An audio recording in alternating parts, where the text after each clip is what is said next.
Giancarlo Esposito. The calm face of chaos. You've seen this face, composed, elegant, unshakable. A man who radiates calm, even in chaos. But behind that stillness is a man who once considered ending it all, so his daughters could survive.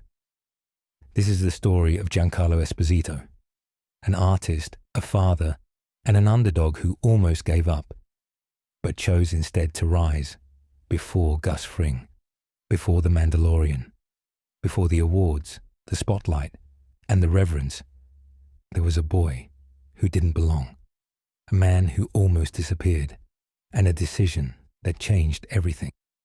Giancarlo Giuseppe Alessandro Esposito was born in 1958 in Copenhagen, Denmark, to an Italian stage carpenter and an African-American opera singer. His early years were spent bouncing between Europe and New York City.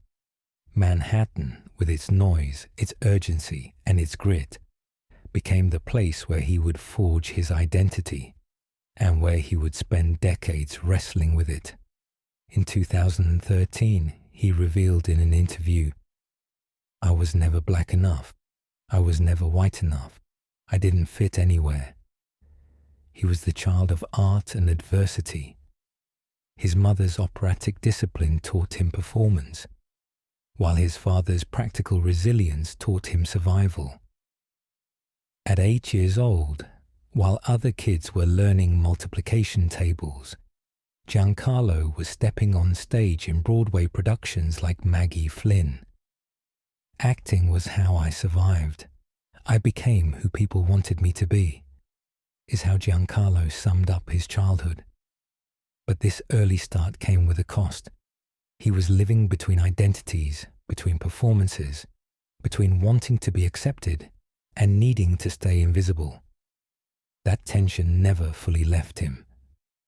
In the 1980s and 90s, Giancarlo became a familiar face to indie and art house fans.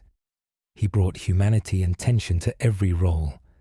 A street preacher, a jazz musician, a student revolutionary. He found a creative home in Spike Lee's films. School Days, Do the Right Thing, Mo Better Blues, Malcolm X. Spike gave me opportunity, but Hollywood didn't know what to do with someone like me. Casting agents were unsure. His look, his voice, his presence didn't fit easy categories. He wasn't the typical leading man, but he wasn't a cliché either. So he stayed in the margins. Theatre work, bit parts, guest roles. But something bigger was always just out of reach. And as the years went on, Giancarlo began to feel it might never come. I was a good actor, but that wasn't enough. I had to fight for every single job. By the time he was in his 40s, he had 4 daughters and no financial security. He had spent over 30 years working and was still barely getting by. It was during this period, overwhelmed by pressure, responsibilities, and the feeling of invisibility, that Giancarlo reached a point of despair, the lowest point of his turbulent life. A thought entered his mind.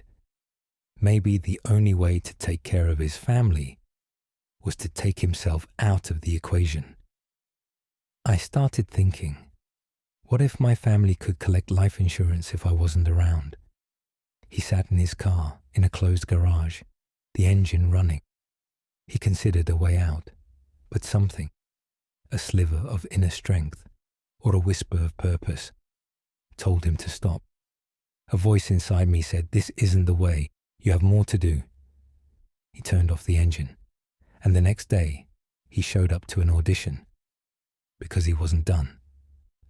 In 2009, Giancarlo was cast in a minor role in Breaking Bad. Just a few episodes, a disposable villain. But from the moment he stepped on screen, something shifted.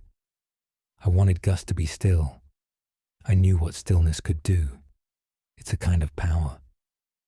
He reimagined the character, turning him into a study in precision, menace, and eerie restraint. Gus Fring was terrifying not because he exploded, but because he didn't. Audiences took notice. Critics couldn't look away. By the next season, Gus was a main character, and Giancarlo was finally undeniable. He was nominated for Emmys, hired for major franchises, cast in video games, and respected across the industry. I wasn't trying to be famous. I was trying to be truthful. And eventually, that mattered. In a world obsessed with speed, Giancarlo Esposito is a master of patience. He listens. He studies. He strikes only when it matters. That stillness, that gravity, didn't come from acting school. It came from real life. The chaos I experienced taught me discipline. It gave me the ability to listen, to wait. That's why Gus is so still. I understand that darkness. I've been there. Off-screen, Giancarlo is introspective, spiritual, and deeply thoughtful. He meditates daily. He speaks to young actors. He's open about his past, his struggles, and his growth. He's not interested in playing caricatures. He's interested in depth. If you're still breathing, you have time. That's what I tell people. You have time to change, to grow, to win. Giancarlo Esposito isn't just a great actor. He's a survivor. A man who walked to the edge of despair, stared into it, and walked back. A man who took silence and turned it into strength. Who took rejection and turned it into legacy.